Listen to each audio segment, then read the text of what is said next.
Good afternoon. Thank you all for joining us for today's swearing-in ceremony. We'd like to start today by introducing the next Administrator of NASA, Jim Bridenstine.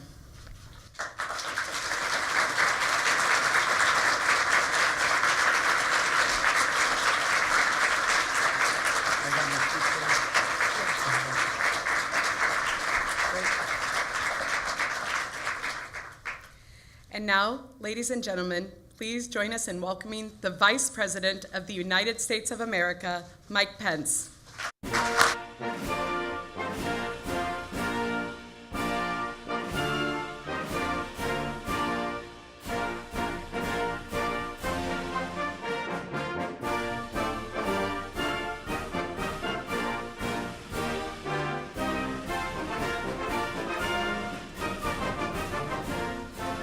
Well, good afternoon. It is a great honor to join all of you here today at NASA headquarters in Washington, D.C., and via NASA TV to be able to speak to Team NASA all across the United States of America. It is a great privilege for me to be here today, to be able to usher in, on behalf of the President of the United States, what we believe is a new chapter of renewed American leadership in space with the swearing in of the newest administrator of NASA, Jim Bridenstine.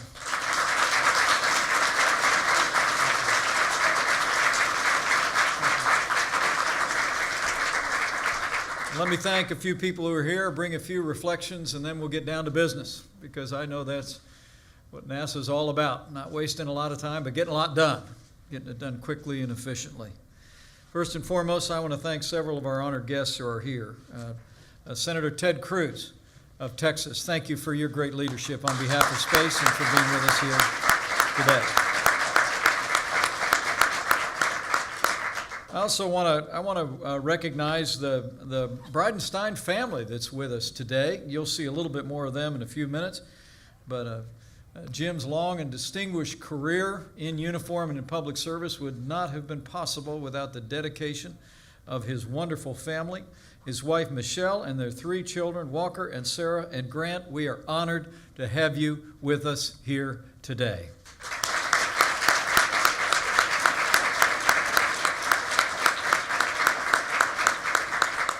To all of our distinguished guests, it's a great privilege to be here at the James E. Webb Auditorium, and also be joined by the men and women of NASA of this facility and all of those scattered across the 20 centers and facilities in 13 states and 2 foreign countries. Thank you all for your time and your attention to this important moment in the life of this agency and in the life of our nation. And first and foremost, I want to bring greetings from a great champion of American leadership, a champion of the pioneering work of NASA, and a man who is absolutely committed to renewing American leadership in the boundless expanse of space. I bring greetings from the 45th President of the United States of America, President Donald Trump.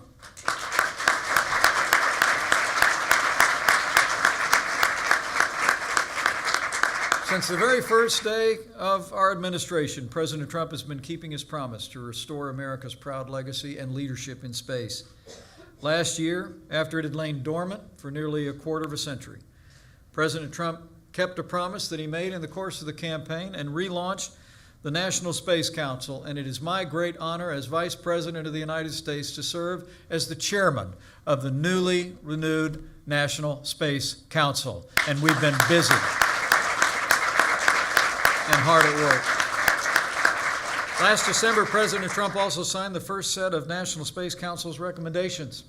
Under Space Policy Directive 1, we will send American astronauts back to the moon, and after that, we will establish the capacity with international and commercial partners to send Americans to Mars, and NASA will lead the way.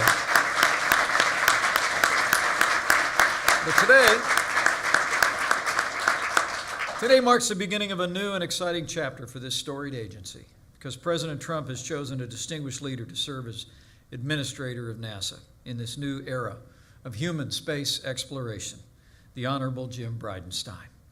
This year marks NASA's 60th anniversary, and as President Trump said just over 1 year ago before signing the first NASA Authorization Act in 7 years, in his words, quote, "For the past 6 decades, NASA's work has inspired millions of Americans to imagine distant worlds and a better future right here on Earth.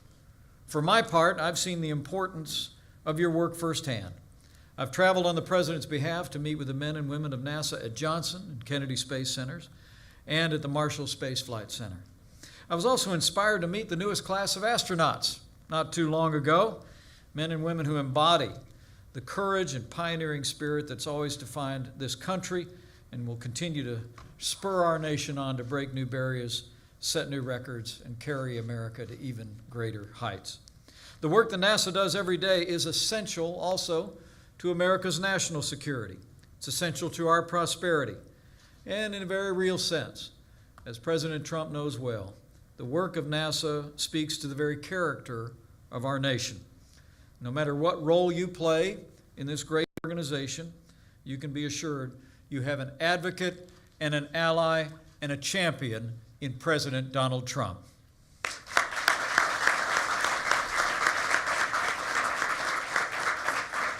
The budget the President advocated for and signed last month demonstrates our administration's commitment to ensure that you have the resources and support you need to continue to advance American leadership in space. But as all of you here at NASA and around the country understand very well, mission success depends on more than just resources alone. It requires leadership. You need clear, ambitious goals, but you also need proven leaders who can implement a practical plan and achieve it. You need schedules that are realistic, but driven by the same sense of urgency that spurred history's greatest pioneers and explorers, and a constancy of purpose that will sustain your work through triumphs and tragedies and through transitions. That's exactly the kind of leadership that you will have starting today with NASA's new administrator, Jim Bridenstine.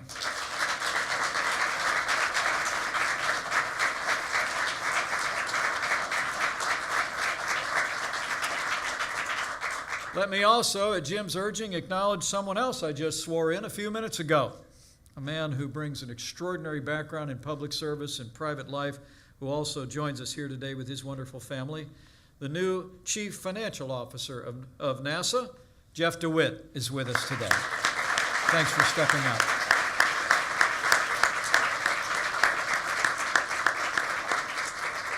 But about our new administrator, it's a great joy to be with you today.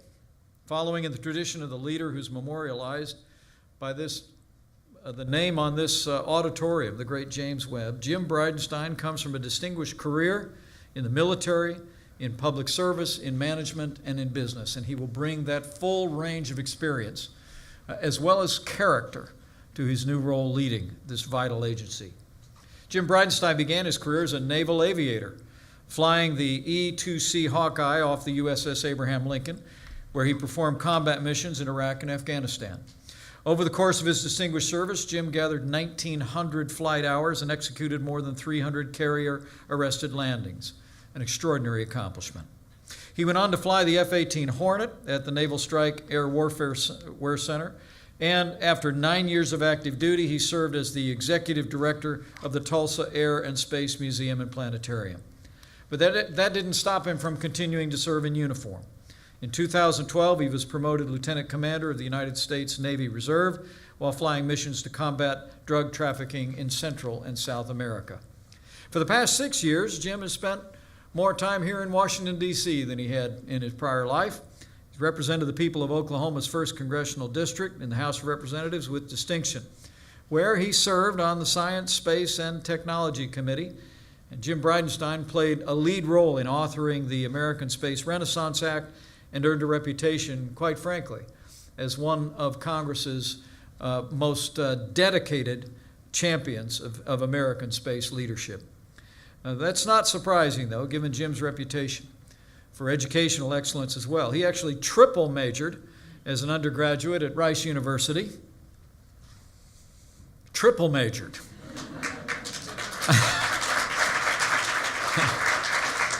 and earned his MBA at Cornell University. Jim's professional experiences as well will contribute to his ability to lead the extraordinary efforts of this agency, from real estate and ranching to public policy. They've given him the kind of outstanding managerial skills that made James Webb such a successful manager of NASA, and we know will lead to a great success under the administration of Jim Bridenstine. Above all, Jim brings to this position an unrivaled passion for America's space program, an unwavering respect for the more than 18,000 scientists, engineers, astronauts, lawyers, contract officers, analysts, security personnel of this great organization, men and women who each and every day make NASA the extraordinary institution that it is, cherished by everyone who carries the name American. Jim Bridenstine understands the words of NASA's vision to, quote, reach for new heights and reveal the unknown for the benefit of mankind. Jim, President Trump and I are absolutely confident that with your background in military service, with your understanding of public policy, with your experience in management, and with your love for American leadership in space, that you will bring all of those qualities to bear, along with your character, on a new chapter of renewed American leadership in space as the newest administrator of NASA. And so on behalf of President Trump, it's my great privilege to administer to you the oath of office.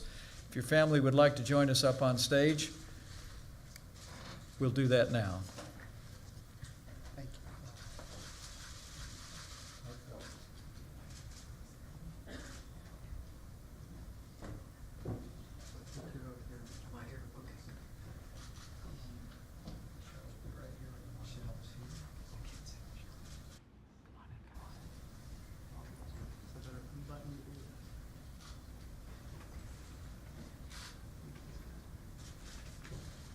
Place your left hand on the Bible, raise your right hand, and repeat after me. I, James Bridenstine, do solemnly swear I, James Bridenstine, do solemnly swear that I will support and defend the Constitution of the United States that I will support and defend the Constitution of the United States against all enemies, foreign and domestic, against all enemies, foreign and domestic, that I will bear true faith and allegiance to the same, that I will bear true faith and allegiance to the same, that I take this obligation freely, that I take this obligation freely, without any mental reservation without any mental reservation or purpose of evasion, or purpose of evasion, and that I will well and faithfully discharge and that I will well and faithfully discharge the duties of the office upon which I'm about to enter. the duties of the office upon which I am about to enter. So help me God. So help me God. Congratulations. Thank you.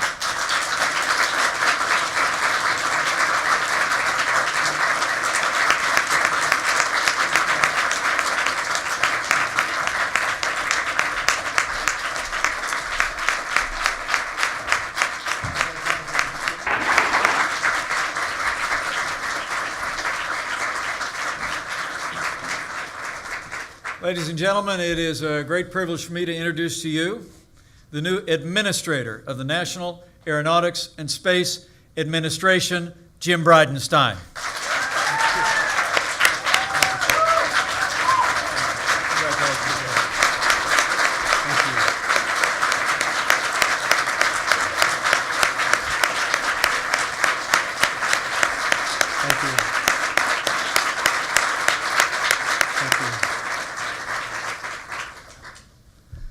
Thank you, Mr. Vice President. Thank you for those exceptionally kind remarks. Thank you also to you and the President, and for what you are doing to ensure that the United States of America remains the preeminent spacefaring nation in the world. In these last few days, I have heard numerous times, quote, "Welcome to the NASA family." I will tell you, it truly does feel like a family here, and I am very humbled to be a part of it. Speaking of family, this is really only possible because of my family, my wife, Michelle, my children, Walker, Sarah, and Grant. They have all been so supportive in all that I do, and I am thrilled that you guys are here with me today. Thank you.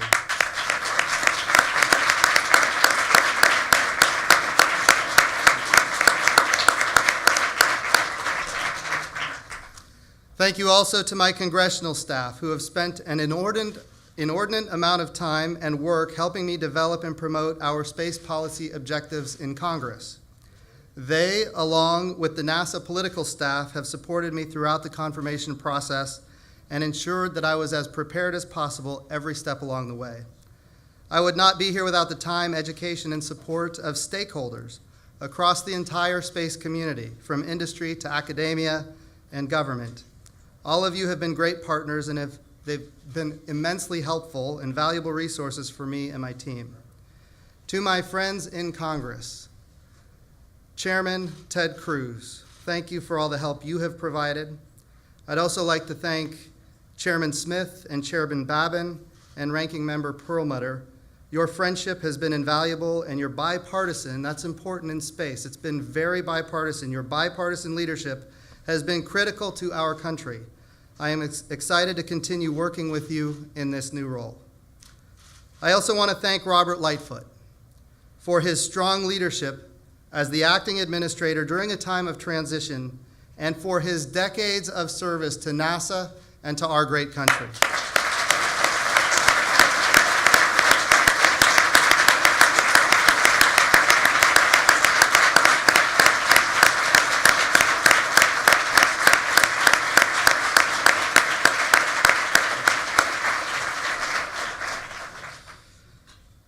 His legacy is one of commitment to our mission and leadership in all capacities. NASA has a history of great leaders, from the early days of Hugh Dryden and James Webb to our most recent leaders, Sean O'Keefe, Michael Griffin, and Charlie Bolden.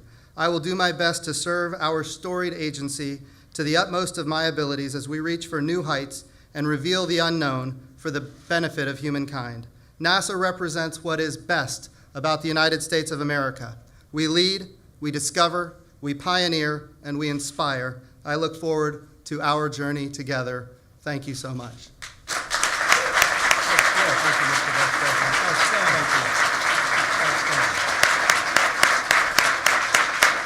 going to have some friends join us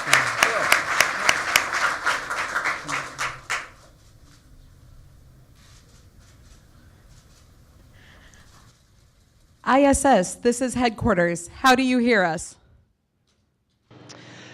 This is the crew of Expedition 55 on board ISS. We hear you loud and clear, and a hearty congratulations to our new administrator. Congratulations on your selection to lead NASA as you report to duty. Mr. Vice President, Mr. Bridenstine, welcome on board the International Space Station. Well, thank you. In case you didn't know, you got a really loud ovation here on Earth. So thank you for what you're doing for our country. Thank you for congratulating me. We have a really special guest here today. He's the Vice President of the United States, and I think he might have maybe a few thoughts for you and maybe a few questions. So I'm going to turn the mic over to the Vice President. Well, thank you. The administrator and I are delighted that you'd help us make this occasion special. Been a long day for you all, but it's an honor to be able to speak with each one of you. And let me just say hello to the International Space Station, to Andrew Feustel, Ricky Arnold, and Scott Tingle. On behalf of President Donald Trump and a proud nation, thank you for your service in space.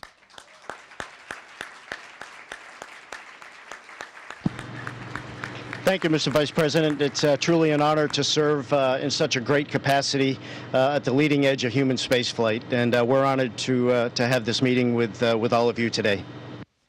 Well, we appreciate you, men. Not only your courageous service in space, but also helping to make this a special occasion. As you all know, we now have a new administrator at NASA. But a year ago, President Trump relaunched the National Space Council.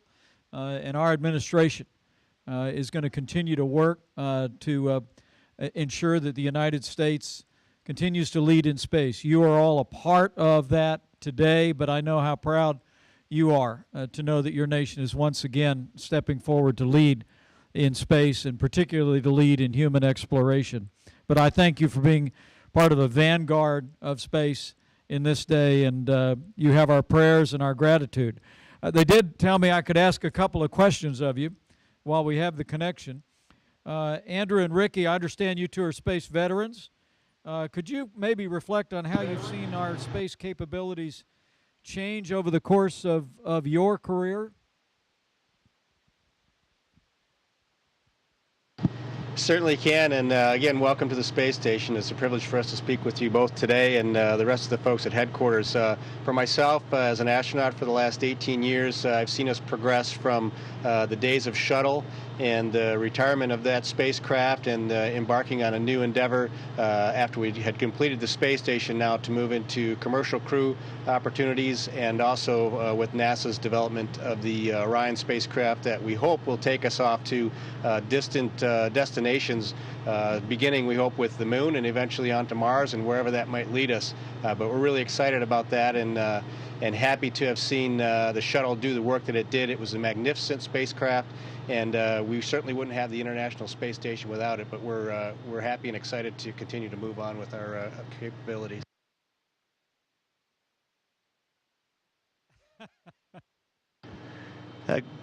Good afternoon. It's great to be here with you today. Again, congratulations. Yeah, I'll just tack on to what Drew said. We had the distinct privilege of help building the International Space Station, and now for us to live up here with an international community at the leading edge of science and laying the groundwork for preparation for exploration. It's just an absolute thrill to have that opportunity to live and work here with the crew that we're here with. How about a big round of applause for Andrew and Ricky, these great space veterans. These are extraordinary Americans. Thank you both. And Scott, I'm jealous of all three of you, to be quite honest about it. But Scott, this is your first space mission. Can you reflect on your training? What's been the greatest challenge living and working in space for those that are looking on?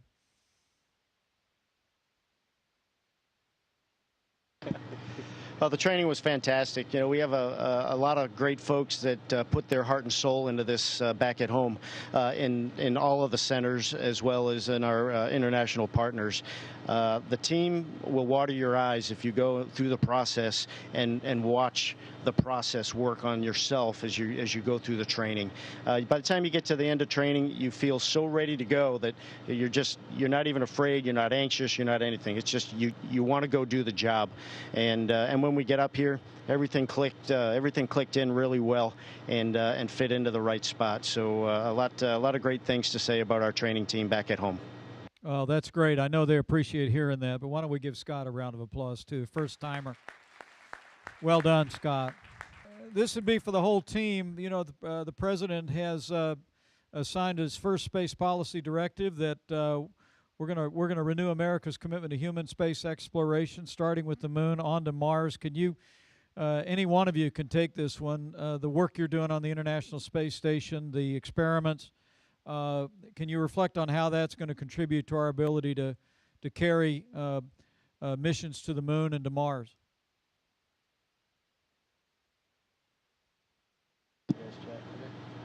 Well, one of the most important things we're doing is our experiment called AMS, and it's a spectrometer that we're measuring, antimatter, trying to find evidence of antimatter. And but we're also looking at radiation, and the radiation problem is one of the biggest problems that we have to solve if we want to have a more robust presence in space. We have to learn how to send our people long duration, long distances in space and protect them from the intense radiation that they will have to live in and work in for that. And so that's one of the experiments that we're doing that I think is very important to our future endeavors towards Mars. I think what's been really encouraging to me is to see the science that we're doing up here and that gives us the ability to monitor the Earth and what's going on down beneath us. I think it's important as a species that we develop the capability to live off of the planet, because we know that there are challenges on Earth, and we also know that single planet species don't last forever, and the dinosaurs are evidence of that. So changes might be far off for us. In fact, catastrophic changes may be far off, or they might be tomorrow, depending on what else is out there lurking in space. that could collide with the planet or cause other challenges for us. So I think it's important as humans to understand what's happening to the Earth, and this is a great platform to do that, and our ability to start into exploration will give us opportunities to live and work in space and provide a capability for us to be not a single planet species.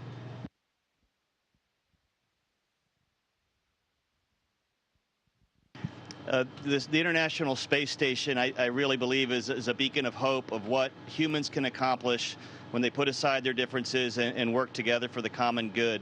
And so I'd like to think that the groundwork we've laid here by the construction of the International Space Station, the science we're doing together, and just the work and trust we're building with one another, that we are laying the foundation for a robust human presence in the solar system. And I'm encouraged to hear that the United States is going to lead that effort. And what we're doing here with our international partners, we're showing what we're capable of as a species. And I look forward to watching the next generation pick up the torch and carry it for us. Well, I'm going to give the administrator the last word here, but I'm actually told, Andrew, that you're a fan of the Indianapolis 500-mile race.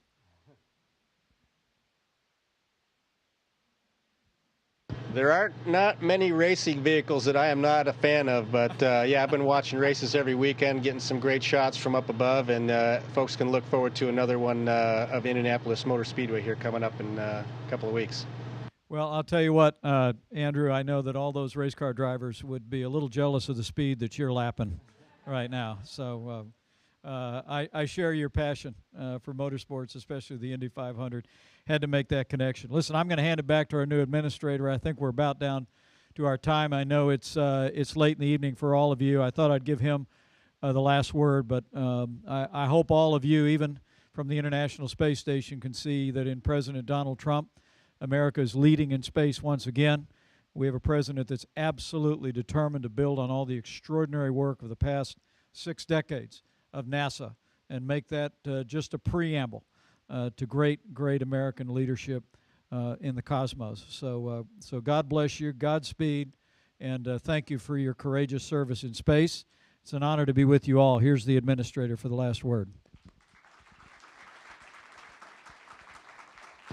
Thank you, Mr. Vice President.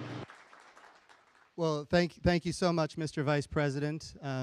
Since you were able to plug Indianapolis, I'm going to go ahead and plug the great city of Tulsa, Oklahoma. All of the truss structures on that International Space Station were built in my hometown, Tulsa, Oklahoma. So we're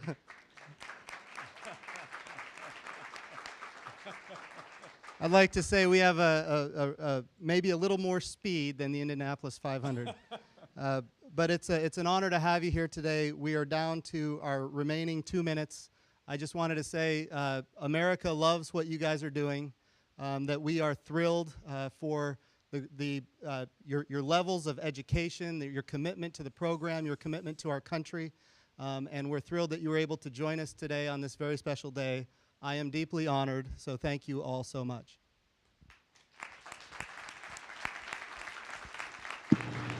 Thank you, sir. It's an honor for us as well, and congratulations. And I'm sure we'll be talking again soon. Thank you all.